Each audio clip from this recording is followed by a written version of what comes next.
What is going on, YouTube? Welcome back to Fireside Rangers. I'm your host, Eric Wilson. Today, joined by my co-host, Will Cohen. Today, we are talking about Kakko. The dead of the offseason has continued.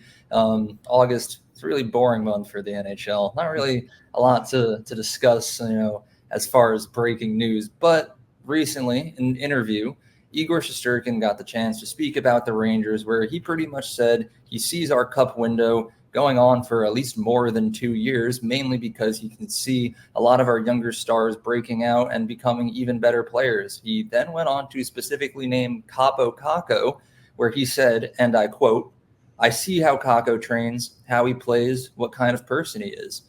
He just needs the coach's trust." So a little bit to unpack there from that quote. So we're going to do that. But before we get into it, make sure you guys like, subscribe, ring that bell so you don't miss notification. Leave your thoughts down in the comment section below. And lastly, be sure to follow us on all of our social media platforms at Fireside Rangers. But Will, how are you doing today? And what is your initial reaction to what Igor Shesterkin, who, by the way, was ranked the #1 goalie in the NHL by NHL Network, had to say about Kakko?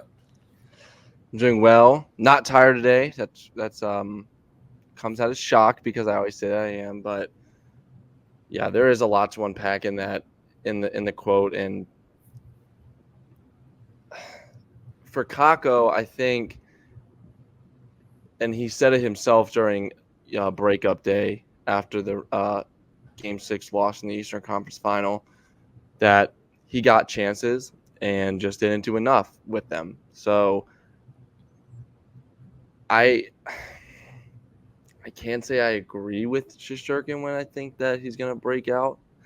I mean, what are we going into year 6 with Kakko? And he's coming off a season with 13 goals, 6 assists, and that for 19 points. I know he was injured, but when he came back, he didn't do enough. And I know he was stuck on the third line, but like Kakko said during breakup day, he's had chances and just hasn't been able to do a lot with them. So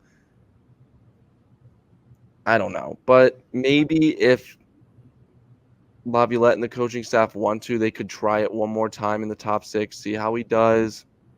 And if he doesn't, you stick him on the third line because he's proved that he can be a pretty good third line player for right now. He is. And while that sucks because he was a 2nd overall pick, that just might be what his career is. So I can't see it, but maybe there's something up Laviolette's sleeve that he has with Kakko and he'll break out this year, but I don't know. Yeah, I mean, longtime viewers of the channel will know my stance on how I feel about Kakko. It's fluctuated over the years. When we first started the channel, I really loved Kakko, and then I think last season, particularly, my love for him kind of took a dip because I kind of started to lose faith. But when I'm looking at it now, I don't think I disagree with Shesterkin. I don't necessarily fully believe what he said, but I understand where he's coming from. And when he says, "I see how he trains, how he plays, what kind of person he is." I mean, when we watch the Rangers play, and you'll see it again this upcoming season, Kakko does look really good on the ice. He makes some big power moves. He controls the puck very well. The only thing that his game is lacking is a finish. Every time he has an elite scoring chance, he either fails to even get the shot off, misses the net, hits the post, one of the three. He doesn't produce as much points as he really should be.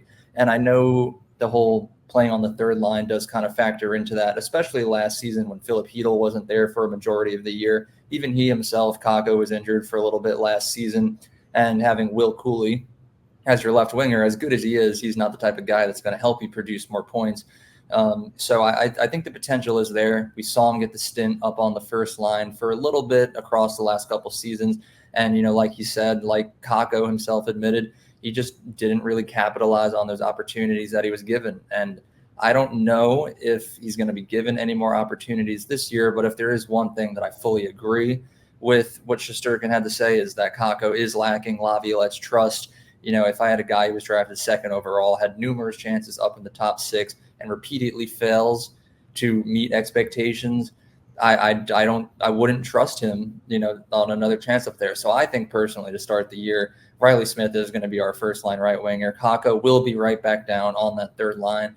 But who knows, maybe if Philip Hedl stays healthy and he has a good year as a center helping Kakko and, the two young kids who successfully worked together in the past. Look back to the kid line, 2022 playoffs, 21.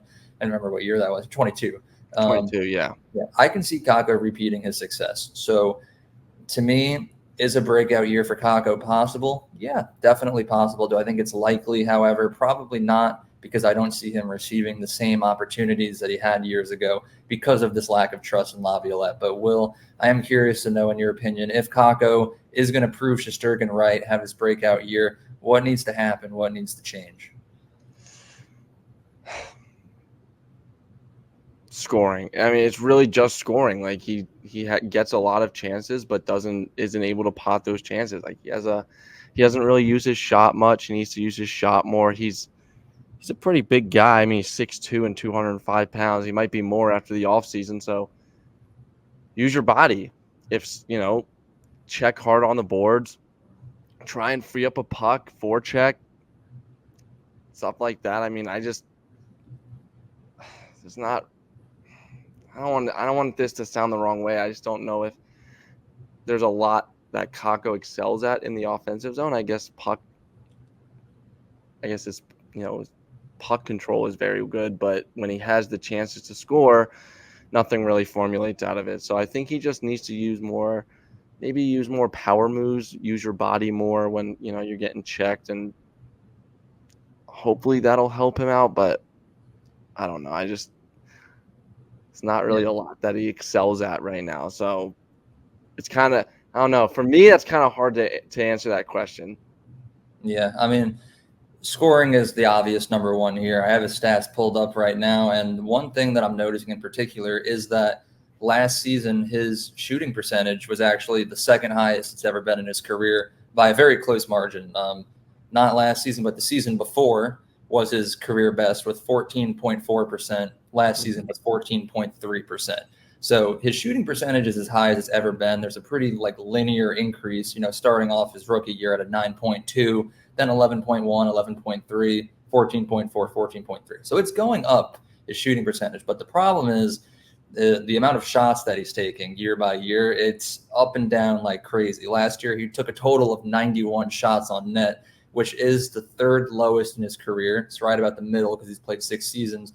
But again, one of the only other ones where he took less shots was the shortened COVID year. So I don't even really want to count that. I'll say the second lowest in his 5-year career, basically. So shot percentage going up, amount of shots taken is going down. So to me, I think there's if he starts taking more shots, mathematically, more shots are going to start going in. Mm-hmm. And obviously last season he had a little bit of a more defensive role, so not much he can do there. But to me, I think you're right. Scoring is the number one thing that he does need to improve on. We've seen players break out in ways that other than scoring. Like look at Matt Rempe last season. I'd say he was a breakout player, and all he did was beat people up, and everyone loved him for it. So there are other ways that Kakko can excel, but scoring, to us at least, is the number one thing that does need to be improved upon if Shesterkin is going to be right and the Rangers extend this cup window solely because their younger players start excelling more. Mm-hmm. But the last thing I want to bring up before we move on is something that me and Anthony have shared our thoughts on 1,000 times on this channel recently. Will, you've been really busy, so you haven't had the opportunity to, and I want to give you that chance. Obviously, Kakko didn't get traded this summer, and unless something weird happens and the Rangers actually do something in the month of August, he's going to be on the team next season. Mm-hmm. Potentially, if Shesterkin's wrong, if Kakko continues to disappoint, do you think he's going to be traded by the deadline, or at the deadline, I should say? I would say yes. Obviously, his name was in trade rumors before the deadline. Oh, not the deadline. The draft, sorry, was ahead of the draft. He wasn't traded during the draft. He wasn't traded after the draft. So, like you said, he'll probably be on the roster. But if there's not any improvement, he probably will be gone before or on the trade deadline. So yeah, my answer to that is yes. If there's no improvement in his game, if it's the same thing as last year, you don't see any improvement in his point totals, he's just kind of there on the third line, you're going to probably package him for another third liner because his value would probably be at the lowest. So if there's no improvement, then I can definitely see him going at the trade deadline or before.